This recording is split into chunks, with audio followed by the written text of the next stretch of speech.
कच्ची क्यों है? थोड़ा मजबूत करो ना आस्था को। आस्था इतनी कच्ची क्यों है? मेरी आस्था तो खराब नहीं हो रही, मुझे तो गालियां भी देते हैं, मुझे तो मारने की धमकियां भी देते हैं, तो मेरी आस्था तुमसे 1000 गुना मजबूत।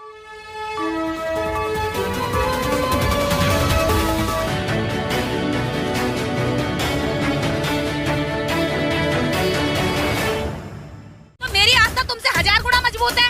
तुम्हें अपने भगवान का अगर इतना ही डर है तो तुम्हारा भगवान मुझसे सामने आके क्यों नहीं लड़ लेता? आपका नहीं है भगवान? नहीं, मेरा भगवान होता तो मेरे लोगों के लिए रिहाई करता ना, इस गुलामी से आजादी देता। अगर वो मेरा भगवान होता तो मेरे लोगों का दर्द समझता। डॉक्टर अम्बेडकर का दर्द आज भी लोगों के बीच में क्यों है? अगर वो मेरा भगवान था तो डॉक्टर अम्बेडकर को क्यों भगाया गया मंदिर से? डॉक्टर अम्बेडकर का सर क्यों फोड़ा गया? डॉक्टर अम्बेडकर ने पानी पीने के लिए क्यों अपने सर फुड़वाए? अगर वो मेरा भगवान था तो मेरे लोगों को सताया क्यों जाता है क्या? दूसरे की बेटियों को कह रहे हैं कि साला तुम्हें तो खेत में डाल के ऐसा करेंगे, ये योग्यता है क्या? साला तुम्हें तो सड़क पे लेकर के 50 लोग इकट्ठा तुम्हारे साथ ऐसा करेंगे, इसको योग्यता मानते हो क्या आप? एक नहीं 1000 है, मैं इनबॉक्स आपको खोल के दिखा दूं। सब डॉक्टर अम्बेडकर ने संकल्प दिवस जो आज मना रहे हैं, जिस डेट को हम आज के ही दिन बाबा साहब ने छुआछूत से परेशान होकर के ये संकल्प लिया था कि मैं इस देश से छुआछूत मिटा दूंगा। लेकिन जिस विचारधारा के खिलाफ वे छुआछूत मिटाने की बात कर रहे थे, वो विचारधारा आज भी जीवित है, क्योंकि उस विचारधारा के जो पुत्र हैं वो आज भी उसको बनाए रखना अपना धर्म समझते हैं।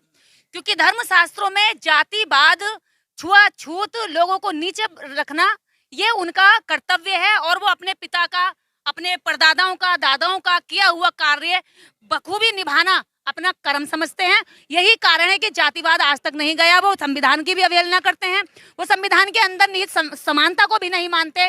वो एक तरफ तो कहेंगे कि हम अपनी भावना हाथ होने का ढोंग पीटेंगे कि संविधान कहता है किसी की भावना हाथ मत करो, लेकिन एक तरफ वो छुआछूत के चलते करोड़ों लोगों की हर दिन भावनाएं हाथ करते हैं। उन भावनाओं से उन्हें कोई फर्क नहीं पड़ता। लेकिन कहा जाता है साउथ इंडिया में एजुकेशन का स्तर बहुत अच्छा है, लेकिन छुआछूत भी सबसे ज्यादा अगर देखा जाए तो वहाँ से मामले आते हैं। देखिए, उस तरफ की अगर हम बात करें तो जातिवाद बेहद घना रहा। उसी क्षेत्र में ब्रेस्ट टैक्स भी लगा, महिलाओं पर स्तन कर लगाया गया कि भाई अगर अपने स्तन ढकेंगी तो आपको टैक्स देना पड़ेगा। उसी राज्य में सबसे ज्यादा करोड़ों करोड़ों की तादाद में देवदासियां रही हैं मंदिर के अंदर।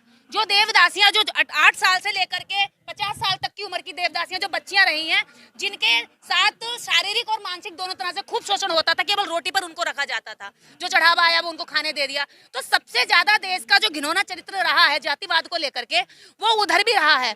शिक्षा केवल एकेडमिक मिलती है भारत के अंदर, जातिवाद खत्म करने की शिक्षा ना किसी स्कूल में दी जाती है, ना किसी ट्यूशन में दी जाती है, ना किसी घर में दी जाती है। क्या लगता है संकल्प दिवस है, लोग ले रहे हैं संकल्प या फिर वैसे ही दिखावा है?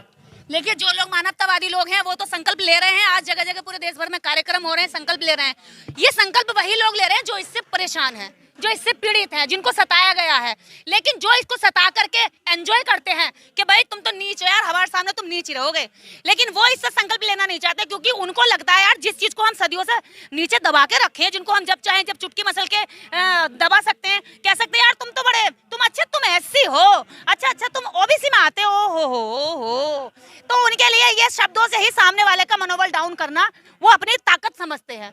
तो वो इसका संकल्प कभी नहीं लेंगे, क्योंकि वो इसको अब अपना अधिकार समझ चुके हैं कि हम तो भैया सताएंगे। लेकिन आप लोग तो जाति तोड़ने की बात करते हैं, जाति खत्म करने की बात करते हैं, तो जाति की फिर बात क्यों आ जाती है आके? जाति खत्म करने की बात हम लोग कर रहे हैं ना नीचे से, लेकिन सरकारें तो नहीं कर रही।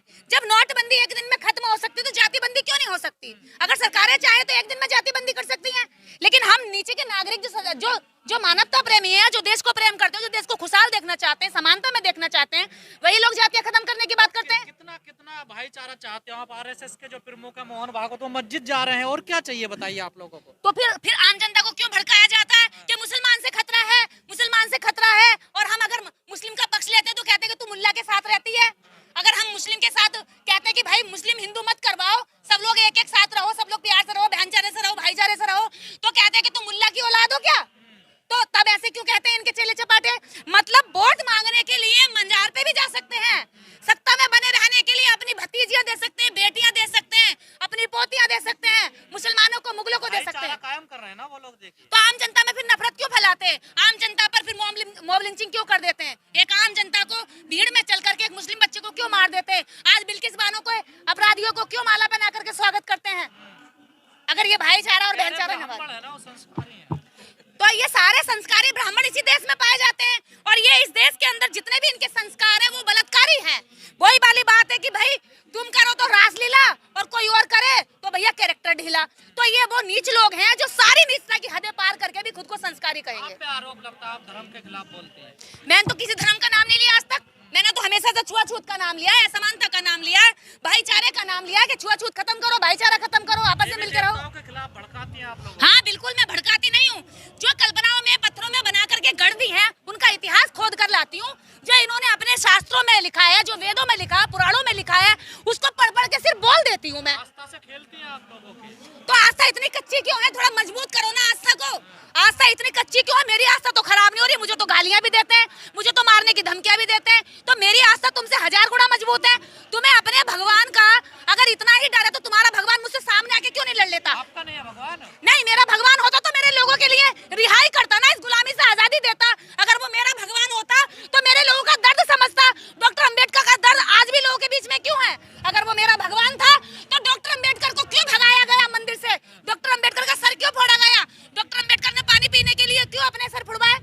अगर वो मेरा भगवान था तो मेरे लोगों को सताया तो जाता है। मेरे लोगों का भला नहीं हो रहा, आपके लोग तो सबसे ज्यादा मंदिर में जा रहे हैं। वो मंदिर में जाने के लिए शुरू से गुलाम बनाया जा रहा है ना।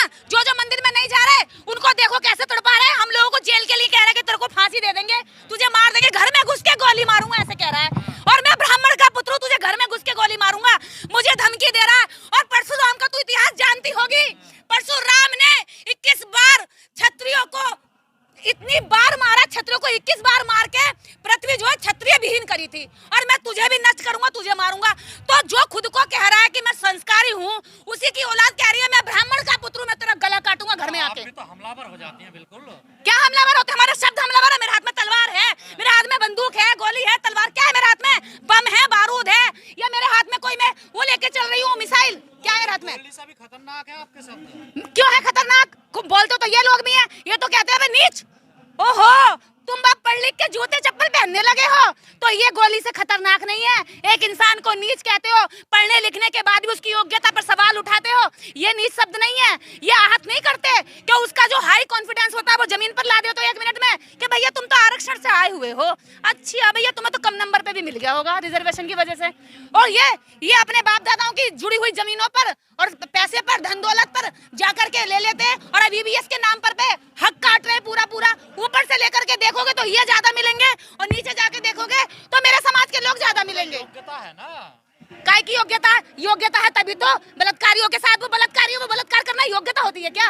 आप योग्यता मानते हैं इसको? किसी को नीच, इंसान को इंसान नीच कह रहा है, ये योग्यता है क्या? दूसरे की बेटियों को कह रहे हैं कि साला तुम्हें तो खेत में डाल के ऐसा करेंगे, ये योग्यता है क्या? साला तुम्हें तो सड़क पे लेकर के 50 लोग इकट्ठा तुम्हारे साथ ऐसा करेंगे, इसको योग्यता मानते हो क्या आप? ऐसे धमकी आपको दी जाती है? एक नहीं 1000 है। मैं इनबॉक्स आपको खोल के दिखा दूंगी, सारी चैट सार्वजनिक करना आप। और इस पर बहुत जल्दी प्रेस कॉन्फ्रेंस बुलाने वाले हम आप लोगों को लेकर के। तो आपने पुलिस को नहीं बताया? हम पुलिस को बताते हैं। हमने देखिए फेसबुक के साथ भी हमने कहा कि पुलिस को हमने कहा कि हमें प्रोटेक्शन की जरूरत है, हमें धमकियां आ रही हैं, लेकिन फेसबुक ने क्या किया, हमारी जो वीडियो थी, हमारी जो आईडी थी वो ब्लॉक कर दी, जबकि हम उनके साथ कार्रवाई करनी थी, हमारे खिलाफ कार्रवाई की है। तो ये इस देश के अंदर हमारी आवाज को दबाया जाता है। हमें राइट टू स्पीच का जो हमारा इस देश के अंदर कॉन्स्टिट्यूशन देता है वो खत्म किया जा रहा है। और वो कह रहे हैं कि वो हमें को समझाने की कोशिश तो करें पर समझ नहीं रहे लोग अभी भी। क्यों नहीं समझ रहे हैं? हजारों लोग समझ रहे हैं, लाखों लोग समझ रहे हैं। पूरे दिन भर में मेरा फोन देखिए, 1000 फोन आते हैं सुबह से लेकर शाम तक कि बहन जी हमारे साथ भी ऐसा होता है। और मैंने आज कल उसने मेरे 1 रैपट मारा तो मेरा 2 रैपट मारे खींचकर। वो अब नहीं कहता मुझे अछूत, वो कहता भाई साहब निकलिए।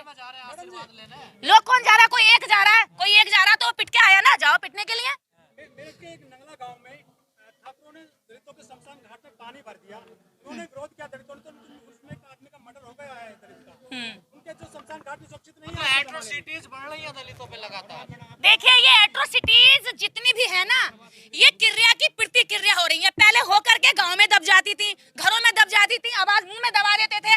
अब दलितों पे आवाज आने लगी है, वो बोलने लगे भैया मुझे मारा, मुझे मारा। मैडम कहाँ आवाज बन रही है? कहाँ? मेरे के नंगला गांव में। मैं वही तो कह रही हूँ कि अब उनकी आवाजें निकल रही है कि हमें मारा गया है। अभी तक उनकी आवाजें दबाई गई थी, अब वो कह रहे हैं कि हमें मारा गया है। मोबाइल आ गया हाथ में, वीडियो बन जाती है, फोटो हो जाते हैं, तो वो आप तक हम तक पहुंच जाती है। पहले ये घटनाएं आप तक हम तक नहीं पहुंचती थी, मीडिया तक नहीं जाती थी, क्योंकि पहले हमारा कोई मीडिया दिखाता नहीं था। अब आप हजारों लोग खड़े हो गए मीडिया के चैनल लेकर के, तो ये बातें लोगों तक पहुंच रही हैं। तो ये अत्याचार जितने थे ये पहले और ज्यादा थे, इसको आप ठीक से समझने की कोशिश करिए।